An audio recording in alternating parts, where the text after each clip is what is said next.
com o defensor público Fábio Henrique Exposto, ele que é barretense, vai falar um pouquinho sobre a sua motivação para fazer direito, depois sua carreira toda até chegar aí ao cargo de defensor público.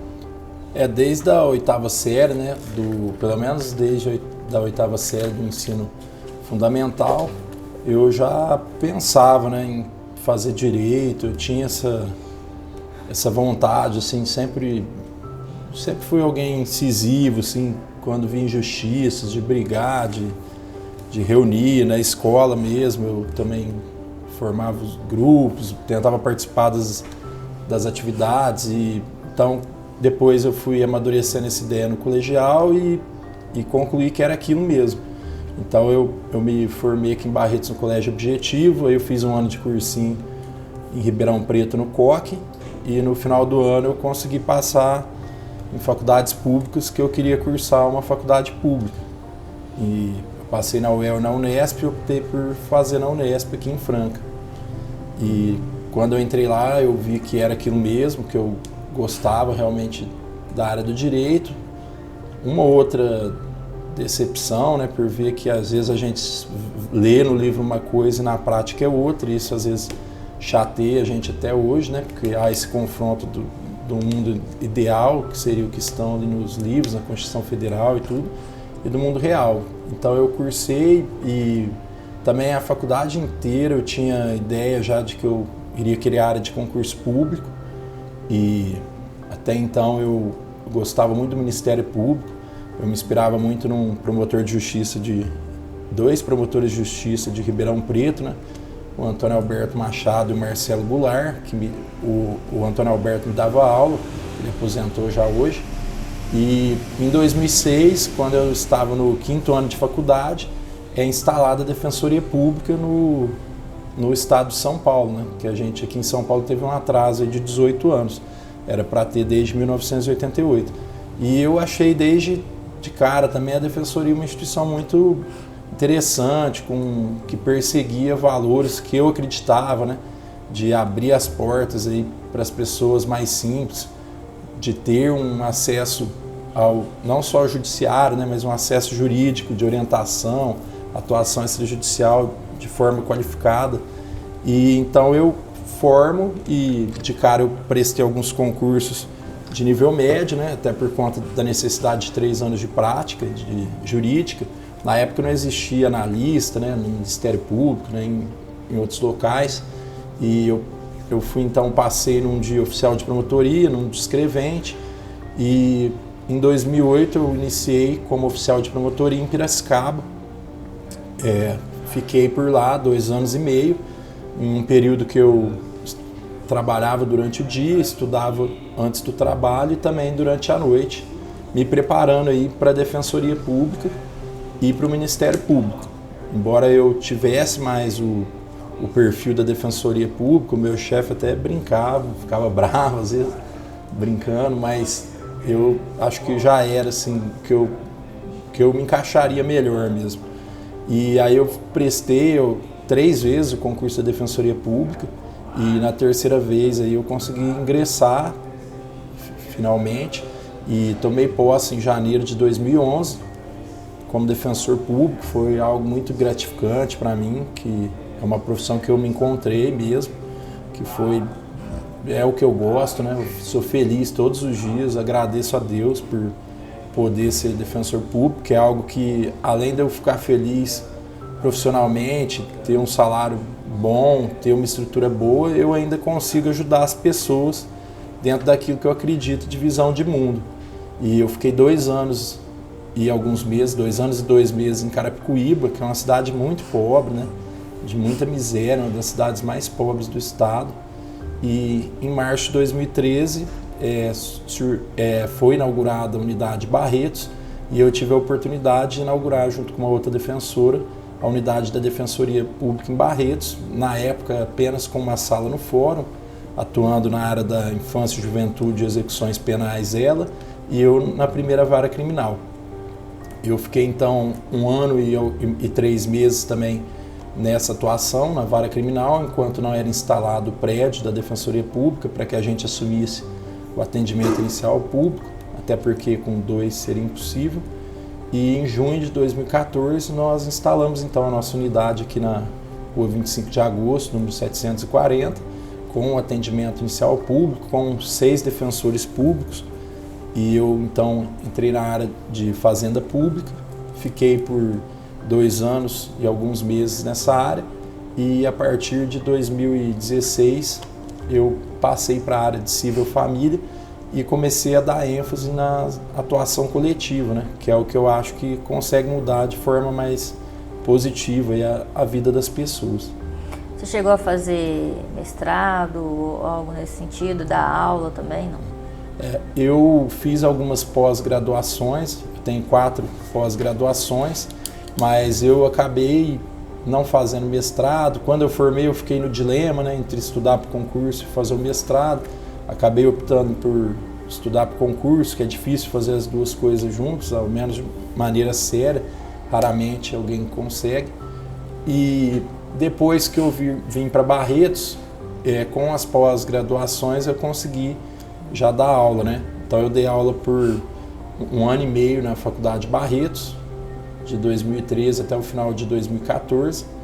E na época o meu pai faleceu, eu acabei dando uma desanimada, depois acabei não voltando, mas eu dei aula assim nesse período na Faculdade de Barretos. Tive convite também para lecionar na FEB. Até semana passada eu tive um convite também do pessoal de Bebedouro, mas eu acho que por enquanto ainda não vou voltar não, porque agora também estou com os filhos pequenos, né? Mas eu acabei, em relação ao mestrado, eu acabei desanimando depois, porque não tem Barretos, né? Eu teria que me deslocar à noite, finais de semana, e eu não gostaria de fazer para fazer algo mais ou menos. Então eu prefiro não fazer nesse momento, eu só faria se eu realmente fosse me dedicar de verdade. E nesse momento da minha vida eu não teria tempo. E foi uma luta, né, para conseguir esse prédio aqui da Defensoria Pública, e você acompanhou toda essa história também, né? Ah, com certeza, né? Na Defensoria Pública em especial, nas outras carreiras também, mas aqui é tudo mais difícil, né? Porque a gente é uma carreira nova, né? E tudo pra gente é mais complicado, né? E até porque o Ministério Público já é consolidado, mas a Defensoria Pública ela acaba tendo que brigar mais, né? Você vê, hoje ainda não existe em todas as cidades do Estado e muito menos do Brasil, embora exista uma emenda constitucional que o prazo era até 2022, que determinasse que tivesse até 2022, essa emenda era de 2014.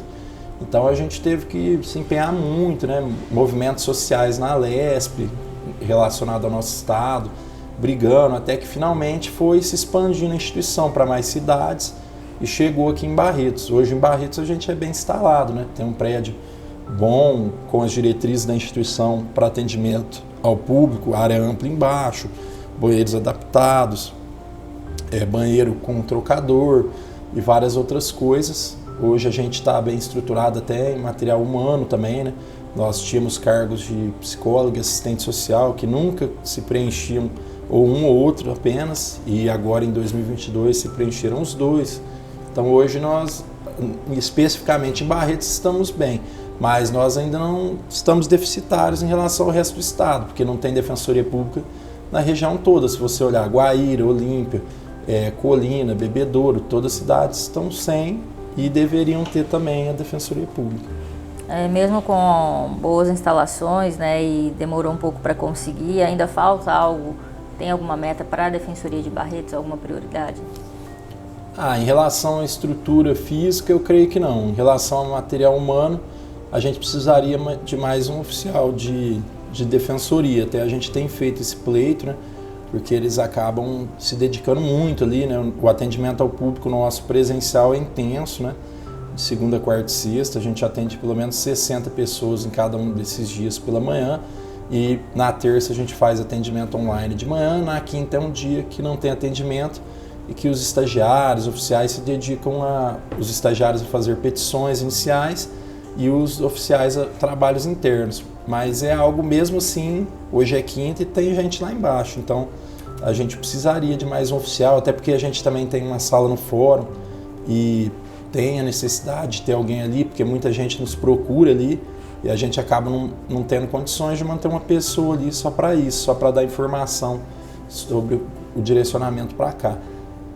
E além disso a gente tem trabalho interno, né? Aqui trabalham mais de 40 pessoas, entre estagiários, defensores, seguranças, eu acredito que dê 50 pessoas. Então a gente tem também um oficial só para tomar conta de toda essa burocracia, né? De frequência, lançamento de férias, de afastamentos e outras coisas. Mas apenas acho que um oficial de defensoria seria algo legal. E as pessoas têm procurado, as pessoas descobriram a defensoria como um apoio, como uma oportunidade de buscar pelos seus direitos? Então, essa pergunta tem dois jeitos de se focar, né? Às vezes, se você for nos bairros mais pobres mesmo, nos locais, algumas pessoas não conhecem a gente, né? E até eu, por exemplo, vou nos CRAS às vezes, no CREAS, me dirijo aos locais, vou nos bairros, tentando sempre apresentar a gente para as pessoas virem até a gente, porque nossa função é defender os necessitados, e os mais necessitados são esses que muitas vezes não conseguem nem chegar aqui, né? Às vezes não conseguem nem pagar uma passagem de ônibus. A gente tem tido cada vez menos ônibus também na cidade, isso dificulta, mas eu acredito que de um modo geral a instituição é conhecida, porque a gente tem um fluxo alto de atendimento e a gente atende também muita gente desses bairros mais simples, né, mais pobres, né, onde estão as pessoas mais necessitadas. Mas sempre daria para avançar mais, né, e a gente tem tentado sempre nesse sentido para as pessoas saberem que aqui é uma instituição que se vocaciona a defender quem precisa, nos termos de ser necessitado, principalmente de maneira econômica, né, mas também de forma organizacional, como idosos, deficientes, vítimas de violência doméstica. E nós sempre tentando ampliar o nosso atendimento aí, tanto que mantivemos sempre a forma presencial de maneira prioritária, né? Embora em vários locais do estado as unidades priorizaram o atendimento virtual, mas a gente aqui sempre entendeu que não, que principalmente por ser uma cidade pequena, a gente sempre priorizou o presencial porque as pessoas querem ter esse contato direto, né, de forma presencial e física. E até tem um dado curioso, a gente é a 4ª unidade do estado que faz mais atendimentos presenciais. Então a gente está na frente de Ribeirão Preto, de Sorocaba, de várias cidades gigantes, atrás apenas de São Paulo, Campinas e mais 2 lá da Grande São Paulo. Isso demonstra que Barretos chega nas pessoas, né? Pelo menos tenta estar sempre com as portas abertas para as pessoas terem acesso a gente. E a defensoria também vai em loco, né? Você falou que vai até os CRAS, mas também visita as instituições, outras instituições. Talvez não vá em todas, né? Mas assim, a gente tenta na medida do possível e no máximo que consegue. Eu faço muito esse trabalho, né? Eu vou periodicamente e a gente vai achando demanda ali e a gente ajuda bastante. Por exemplo, a Vila dos Pobres, a Casa Transitória André Luiz, o Mariano Dias. Só nesses 3 locais a gente já ajuizou, eu creio que umas 100 demandas de curatela, demandas que eles tinham custos, são instituições que necessitam, porque sempre falta dinheiro, e a gente conseguiu auxiliar eles aí de alguma forma, né? E eles, mais diretamente até a pessoa que está ali institucionalizada, né? E a gente caminha, né? Visita Casa de Passagem, Fundação Padre Gabriel, Centro de Convivência do Idoso, a gente tenta ir conhecendo os locais, né? Às vezes o BS, dentre as várias que a gente tem, creio que hoje são 14 ou 15, às vezes a gente vai em CMEs, já fomos em alguns dos 29 ou 30 existentes, então a gente tenta se aproximar, né, do povo para que a gente não fique só encastelado esperando, né, as pessoas virem até aqui. Fábio, do tempo que você é defensor público aqui em Barretos, o que você lembra de interessante, assim, que você pode compartilhar com a gente? Algo diferente? Em que sentido? Alguma história que você acha interessante, que te marcou, algo nesse sentido? A gente tem muitas histórias aqui interessantes, né? Tanto no sentido positivo quanto histórias engraçadas, né? Em sentido positivo, eu acho que a gente conseguiu ganhar a confiança da população, né? O respeito. Quando a gente chegou, a gente mandava um ofício na prefeitura, o pessoal jogava no lixo e não dava a mínima atenção, né? Como se a gente não importasse. As pessoas que a gente defende também não importassem. E isso a gente conseguiu reverter hoje em dia. Mas agora em termos engraçados, assim, de histórias engraçadas, a gente tem várias, né? A gente atende muitas pessoas aqui, às vezes a gente fica em dúvida se o que ela está falando é verdade, se não é. Às vezes a gente atende gente com transtorno. A gente tem usuário aqui, alguns recorrentes, um que muda a Constituição, aí ele imprime o texto, fala, não, mas está escrito na Constituição, com que ele acrescenta, e aí tem estagiário que acaba acreditando, às vezes. A gente tem alguns que falam algumas coisas engraçadas. Outro dia um rapaz, nossa, mas é muito democrático para entrar com ação, é muita democracia, ele queria falar burocracia, né? E aí a gente vai vendo essas histórias, vai sendo engraçado, assim, até tira o peso, né? Outro dia chegou um rapaz ali, uma senhora, aliás, falando que havia sido alvo de homicídio, de tentativa de homicídio, de forma reiterada, e o estagiário ali na hora também faltou um pouco de senso, entrou assustadíssimo, falando, olha, tem uma senhora aqui, ela é alvo de homicídio várias vezes, o delegado não fez nada, é um absurdo, não sei o que. Aí eu falei, olha, calma que provavelmente a história não é essa, o delegado é claro que abriu um inquérito, né, e providenciar até a prisão se tivesse uma tentativa de homicídio. Provavelmente é alguém que tem algum transtorno. E aí eu chego para perguntar e na hora a gente vê, né? Ah, como que está tentando matar a senhora? Ah, passa em frente da minha casa e dá luz alta. Tipo assim, nenhum sentido, né? Mas tem muita coisa interessante, tanto nesse lado mais engraçado quanto no sentido positivo, né? As vitórias nas ações, né? Da gente ir às vezes no bairro, dar um retorno, como a do macromedidor lá em todos os locais chamados de predinhos, que seriam os conjuntos habitacionais José Faleiras, Nilton Sopro e Luiz Espina, que englobam mais de 1.500 unidades, né, que nós derrubamos ali, a cobrança dos macromedidores deles, o Lê da Amêndola, que a gente ganhou a ação, que eles já fizeram agora o recálculo, em breve as pessoas vão estar recebendo o dinheiro de volta das parcelas paga maior das multas. Há bairros que a gente foi e começou a instalar, não tinha nem água, como Nova Barretos 3, a gente foi num dia, o SAI começou a instalar no outro, também teve essa recepção boa do SAI. Bairros que não tinham ônibus, né, não tinha correios, como na época o Jardim Anastácio, San Diego, Jardim Planalto. Então são muitas atuações coletivas que a gente foi vendo o resultado, né? E a gente vê que isso faz diferença nas pessoas, né? Às vezes a gente também perde algumas ações, aí também fica bem triste, exemplo do transporte coletivo, porque a gente é parado diariamente, né? Ontem eu fui no mercado, a mulher do caixa me parou, mas dá um consolo, porque pelo menos eles falam, não, vocês estão certos, a gente está sofrendo, tal. Então, mas é muito gostoso, assim, o trabalho nosso, assim, de ver esse retorno para a população e ver que as pessoas confiam na gente. Isso gera um peso, né, também, mas é algo gratificante. E como que é o relacionamento da Defensoria com o Ministério Público, com o Judiciário? Como que é feita essa teia de integração? É bom, o relacionamento nosso é bom. A gente tem um judiciário aqui muito bom, no meu ver, né? Principalmente, a gente sempre para falar de algo, a gente tem que comparar. Quando a gente usa para falar de alguma coisa, vai falar se o carro é bom, você compara com o outro, né? E assim na vida, quase tudo, né? Então o judiciário aqui, quando a gente compara com outras comarcas, é muito bom. Os juízes são dedicados, né? As demandas tramitam dentro de um tempo razoável, né? As decisões saem, às vezes a gente discorda ou não, mas sempre da maneira respeitosa, né? Que isso pode acontecer, nem sempre a gente vai estar certo, né? Ou às vezes vai estar e não vai dar, às vezes não é errado. Não existe uma verdade, né? Única e absoluta, né? Mas a gente tem um relacionamento bom. Eu queria até agradecer quando a gente chegou aqui em 2014 na sala do Fora, a doutora Fernanda Martins nos recebeu e nos deu total apoio, emprestou a sala. Na época a gente no primeiro mês não tinha nem impressora e ela emprestou a sala do júri para a gente usar enquanto se instalava ali a internet, a impressora, tudo. Então de cara nos tratou com um prestígio merecido. Então o relacionamento sempre foi bom, né? E quero fazer esse agradecimento especial à doutora Fernanda, que nos recebeu quando da nossa chegada em Barretos.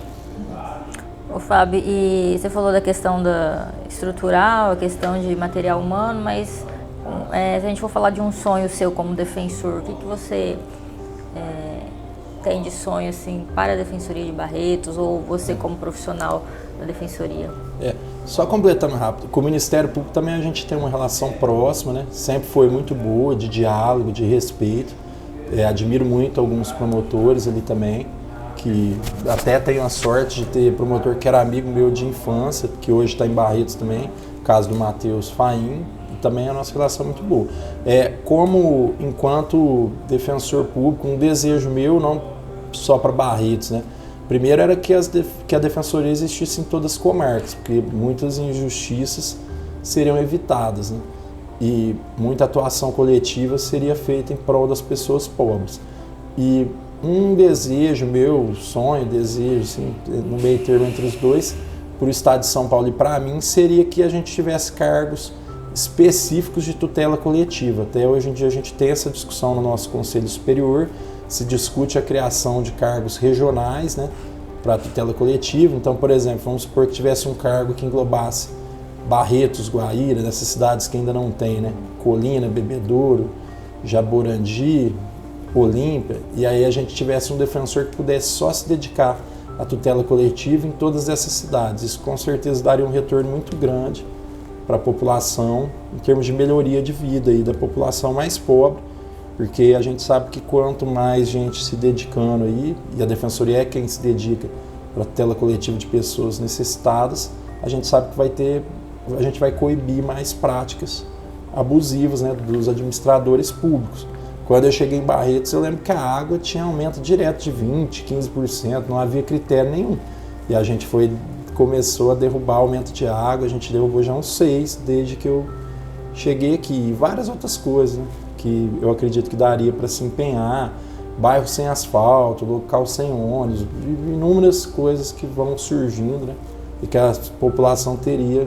Eu acho que esse cargo de defensor, já que o sonho de ter em todas ainda está muito longe, um sonho mais próximo, um defensor coletivo para atuar de forma regional, com cargo só para tutela coletiva, seria algo muito importante, hein?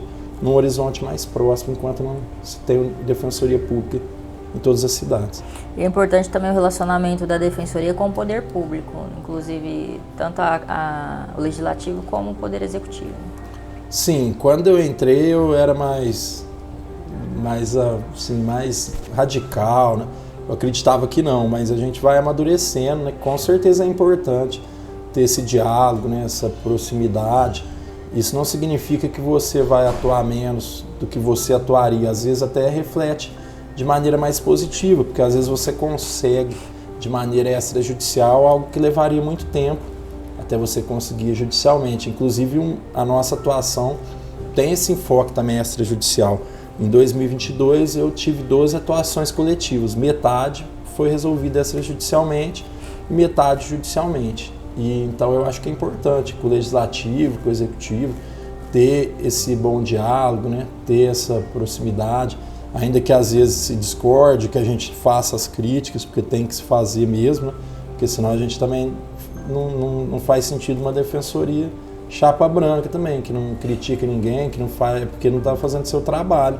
A partir do momento que você não entrar também com nenhuma ação, não fizer nenhuma crítica, mas é importante, tudo que der para se resolver extrajudicialmente, ter um bom diálogo, mesmo quando houver discordância, até porque isso é parte da democracia. Agora, Fábio, qual que é a importância você vê de ter um livro, né, uma obra que vai ficar perpetuada aí para contar a história da comarca, uma comarca que, apesar da defensoria ser uma carreira nova, você também faz parte dessa história? Eu acho muito interessante, né, muito importante e válido, porque a gente, o brasileiro, às vezes, ele não conhece tanto a história, né, de um modo geral, e é muito importante a gente saber como tudo chegou até como está hoje. Por exemplo, hoje a gente tem um fórum aqui estadual bonito, aqui na região dos lagos, bem instalado, mas nem sempre foi assim, né? Isso com certeza passou por muita luta também do judiciário para que hoje houvesse um bom espaço para a estrutura dos juízes, para atendimento à população, para estruturar ali as outras carreiras, para receber os advogados e tudo isso. Então é importante, muito importante. Eu acompanhei de longe, né, algumas coisas, a mudança do fórum, da 15 aqui para o Lago, e várias outras coisas de longe, porque eu ainda nem tinha formado, né, na época, de algumas coisas que foram acontecendo. Em outras já tinha formado, mas não morava aqui. Mas por ser barretense, eu fui acompanhando ainda aqui de longe, né? Então é muito importante um livro desse, trazendo toda essa história aí, né, da instalação da Comarca e sua evolução até os dias atuais e das carreiras aí, né, que estão ao lado disso, e não só das carreiras, mas também da advocacia, que também é uma das funções essenciais à função jurisdicionais.